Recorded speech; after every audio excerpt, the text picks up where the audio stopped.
The Power of Now, Part 3. You know, many rabbis like to poke fun at the 3-day-a-year Jew.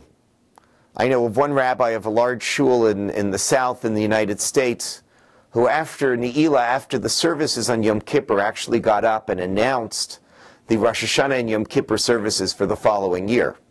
It was his way of poking fun at the Jews that only show up in synagogue 3 days a year. And I'd like to offer a short defense for the 3-day-a-year Jew. I'm not encouraging that behavior, but I'm trying to allow us to understand where this comes from and why in many ways it's a very positive thing. You know, the halacha tells us that in small Jewish communities, and this is an issue that came up even in the early Middle Ages in Europe, in small Jewish communities, there's no obligation in a community that doesn't have a full minyan, doesn't have a full quorum of 10, to hire extra people to come and join the minyan. The only time there's an obligation to do that, the only time where individual members of the community can force each other to chip in, to pay for the extra 3 or 4 who are going to fill out the minyan, is on Rosh Hashanah and Yom Kippur. Because the halacha understands that although it's important to pray with a minyan the entire year, on Rosh Hashanah and Yom Kippur there is a unique obligation.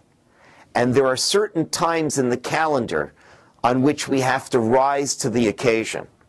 Now, I don't encourage the behavior of the 3-day-a-year Jews, but at least they've gotten one thing right. They understand that on Rosh Hashanah and Yom Kippur, you have to rise to the occasion. And this is a very important Jewish insight. And it's an insight that's important to any Jew who's less than perfect, including virtually every Jew in the world. And that is that even if we're not perfect, there are times that we have to rise to the occasion. I think about the late Israeli pilot and astronaut, Ilan Ramon. And Ilan Ramon, who was on the space shuttle Columbia and perished on that space shuttle, made certain that when he went out into outer space as the first Israeli astronaut, as a symbol of the Jewish people, Ilan Ramon went into outer space with kosher food, even though he wasn't always scrupulous about eating kosher food. He went into outer space with a Kiddush cup, even though maybe he didn't always make Kiddush. He went into outer space with a small Sefer Torah. He did so because he understood that as a symbol of the Jewish people, he had to rise to the occasion. He had to do things on a different level, a different standard.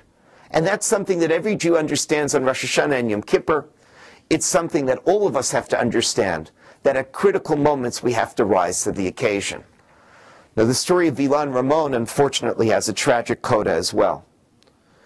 Just before Rosh Hashanah, his son Asaf passed away. Asaf had decided to go into the Israeli Air Force, even though he had an exemption, because his father had passed away on the Columbia. But Asaf decided that he was going to follow in his father's footsteps. He was going to join the Israeli Air Force. And unfortunately, in a tragic accident, he perished. Asaf, however, understood exactly what his father understood. Each and every one of us has to rise to the occasion. His father rose to the occasion as an Israeli astronaut who proudly exhibited symbols of Jewish identity. Asaf rose to the occasion as the son of a mother who was a widow, a son who had lost his father. He said, I'm going to rise to the occasion anyway. And now in Ilan and Asaf's memory, it's incumbent on every other Jew in the world to rise to the occasion as well.